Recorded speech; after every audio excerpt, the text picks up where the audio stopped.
നേരത്തെ കന്യാകുമാരിയിൽ നിന്ന് തുടങ്ങിയപ്പോഴേക്കും അതൊന്ന് പതുക്കെയായിരുന്നല്ലോ. പിന്നീട് കേരളത്തിലെ ആൾക്കൂട്ടത്തിലാണ്. കേരളത്തിലെ ആ 19 ദിവസമാണ്. അതെ, ആ 19 ദിവസമാണ് അതിന് ശരിക്കും എന്ന് വെച്ചാൽ കേരളമാണ് സംഘടനാപരമായി ഏറ്റവും കോൺഗ്രസിന് ബലമുള്ള സംസ്ഥാനം ഏതാണെന്നറിയാമോ? കേരളമാണ്. ഉണ്ണിക്ക് ഓർമ്മയുണ്ടോയെന്നറിയില്ല. നമ്മൾ കുറച്ച് ഡീറ്റെയിൽ ആയി പോയാൽ നമ്മൾ ഡൽഹിയിൽ പണിയെടുക്കുന്ന കാലഘട്ടത്തിൽ എല്ലാ ദിവസവും മഞ്ഞത്തും വെയിലത്തും പോയി നിൽക്കുന്ന ഒരു വസതിയായിരുന്നു സോണിയാഗാന്ധിയുടെ ജൻപത് 10 എന്ന് പറയുന്നത്. നമുക്ക് അവിടെ നിന്ന് ഇറങ്ങി വരുന്ന നേതാക്കളെ സംബന്ധിച്ചിടത്തോളം ഈ കേരളം എന്ന് പറയുന്നത് ഇത്ര പോലത്തെ ഒരു സംസ്ഥാനത്ത് ഇത്രയും പ്രശ്നങ്ങളാണ്. അന്ന് കരുണാകരൻ്റെ ആൻ്റണീൻ്റെ നേതൃത്വത്തിലുള്ള ഭീകരമായ പ്രശ്നങ്ങളാണ്. അപ്പോൾ ഈ ചെറിയ സ്റ്റേറ്റിന് വേണ്ടി ഇത്രയധികം എനർജി കോൺഗ്രസ് ഉപയോഗിക്കേണ്ടോ എന്നുള്ള ആ കാലഘട്ടത്തിലെ അന്നത്തെ കോൺഗ്രസ് നേതാക്കളുടെ ഒരു ആലോചനയായിരുന്നു. അല്ല, എന്താണ് ഈ സ്റ്റേറ്റിൽ ഇത്രയും പ്രത്യേകത? നോക്കി, ഇന്ന് കേരളം എന്ന് പറയുന്ന സ്റ്റേറ്റിൽ രാഹുൽ ഗാന്ധിക്ക് മത്സരിച്ച് ജയിക്കാനൊരു സംസ്ഥാനം നിലനിൽക്കുന്നു. 1. 2, കേരളമാണ് ഏറ്റവും കൂടുതൽ പാർലമെൻറ്റ് അംഗങ്ങളെ കോൺഗ്രസിന് പ്രൊവൈഡ് ചെയ്യുന്നത്. ഏറ്റവും സംഘടനാ ബലമുള്ള സംസ്ഥാനവും കേരളമാണ്. അല്ലോ? നിശ്ചയമായിട്ടും. ഒറ്റ കാര്യത്തിൽ അല്ല കോൺഗ്രസിന് ഫണ്ട് ചെയ്യുന്നത്. അല്ല, ഫണ്ടിങ്ങിന് കേരളത്തിൽ ഇപ്പം കർണാടക മാത്രമല്ല, ആന്ധ്രാപ്രദേശ് ഇപ്പോൾ YSR ഒക്കെ വന്നിറങ്ങുന്നത് ഞാൻ കണ്ടിട്ടുണ്ട്. ഇപ്പോൾ YS രാജശേഖർ റെഡ്ഡി എന്ന് പറഞ്ഞാൽ കമൽനാഥ് വടക്കേ ഇന്ത്യയിലും YS രാജശേഖർ റെഡ്ഡി തെക്കേ ഇന്ത്യയിലും ഏറ്റവും വലിയ ഫണ്ട് കളക്ടേഴ്സാണ്. DK ശിവകുമാർ എന്നൊന്നും അന്നൊന്നുമല്ല. ആ കാലഘട്ടം 2004-2014 കാലഘട്ടത്തിൽ മൻമോഹൻ സിംഗ് YS രാജശേഖർ റെഡ്ഡിയെ സ്വീകരിച്ചു കൊണ്ടിരുന്നത് I am here because of you എന്നാണ്. എന്ന് വെച്ചാൽ അത്രയും സീറ്റുകളാണ്. അന്ന് 42 സീറ്റുകളുണ്ട് അവിഭക്ത ആന്ധ്രാപ്രദേശിൽ. അതിൽ ഏതാണ്ട് 35 സീറ്റുകളാണ് YS രാജശേഖരുടെ ഒറ്റയടിക്ക് കൊണ്ട് കൊടുക്കുന്നത്.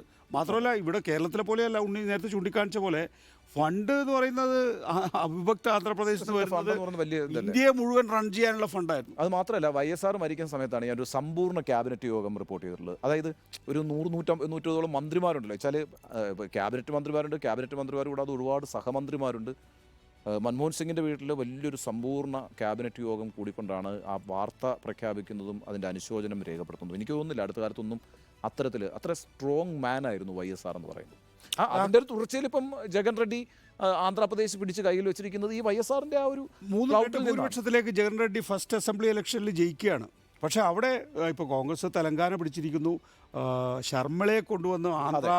പക്ഷേ ഒരു ഒന്നിച്ച് തെരഞ്ഞെടുപ്പ് നടക്കാൻ പോവാണ് സംസ്ഥാന നിയമസഭയിലേക്ക്. ശർമ്മള പ്ലസ് വിജയമ്മ വേഴ്സസ് ജഗൻമോഹൻ റെഡ്ഡി ഏതിനായിരിക്കും നിലവിലൊരു സാഹചര്യത്തിൽ നോക്കൂ, അത് എങ്ങനെയാണ് കാര്യങ്ങൾ ഉരുത്തിരിയുക എന്നുള്ളതിനെ അടിസ്ഥാനപ്പെടുത്തിയിരിക്കും. ഉദാഹരണത്തിന് ആന്ധ്രാപ്രദേശിൽ 40% MLA-മാരെ ഇത്തവണ മത്സരിപ്പിക്കില്ല എന്ന് ജഗൻ നേരത്തെ പറഞ്ഞിട്ടുണ്ട്. ആ MLA-മാരെ സംബന്ധിച്ചിടത്തോളം കോൺഗ്രസ് ആയിരിക്കും അവരുടെ ഒരു കൂട് എന്ന് പറയുന്നത്.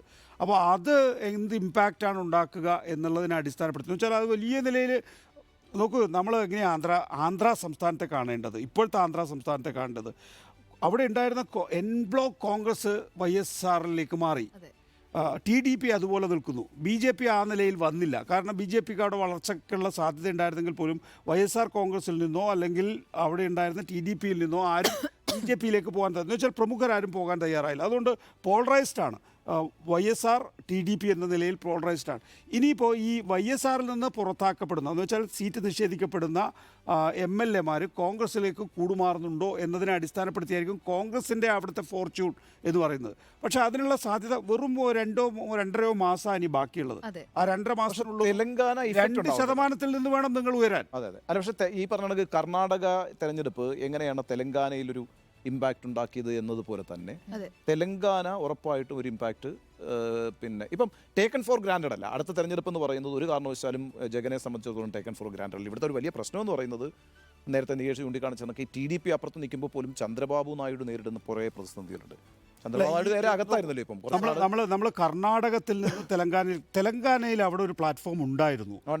ഒരു കോൺഗ്രസ് അനുകൂല വികാരം ഉണ്ടായിരുന്നു. ഇപ്പോൾ BRSനെ മാറ്റിയാൽ കോൺഗ്രസ് ആയിരുന്നു അവിടെ വേണ്ടിയിരുന്നത്. കാരണം BRSൻ്റെ ചന്ദ്രശേഖർ റാവു തെലങ്കാനയുടെ പിതാവാണെങ്കിൽ നിങ്ങൾ കഴിഞ്ഞ ദിവസം ചർച്ച ചെയ്യുന്നത് ഞാൻ കണ്ടിരുന്നു സോണിയാഗാന്ധി മാതാവാണ് എന്നുള്ളത്.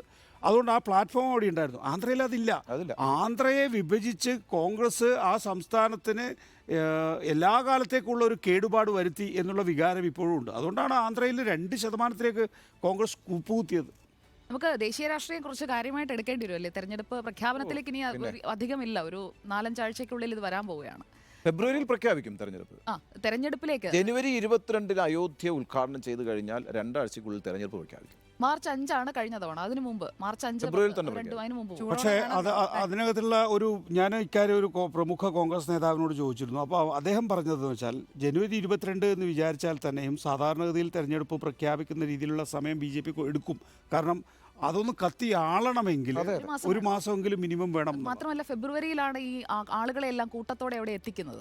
അപ്പോൾ അതൊക്കെ ആ ഒരു പോൾ സ്ട്രാറ്റജി ഒക്കെ ഫിനിഷ് ചെയ്തതിന് ശേഷമേ, അങ്ങനെയുള്ള പ്രഖ്യാപനങ്ങളൊക്കെ പൂർത്തിയാക്കിയതിന് ശേഷമേ തെരഞ്ഞെടുപ്പ് പ്രഖ്യാപിക്കാനുള്ള ഒരു സാധ്യതയുള്ളൂ. അങ്ങനെയാണെങ്കിൽ കത്തിപ്പടരണമല്ലോ, ഒരു അയോധ്യ വികാരം കത്തിപ്പടരണോ. അയോധ്യ അഥവാ അത് കത്തിയില്ല എന്ന് വിചാരിക്കൂ, ഒരു ചാൻസ് അതിനും കൂടെ കൊടുക്കാം. പ്ലാൻ B ഉണ്ടാക്കണമല്ലോ BJP യെ സംബന്ധിച്ചിടത്തോളം. ഓക്കെ, അപ്പോൾ നമുക്ക്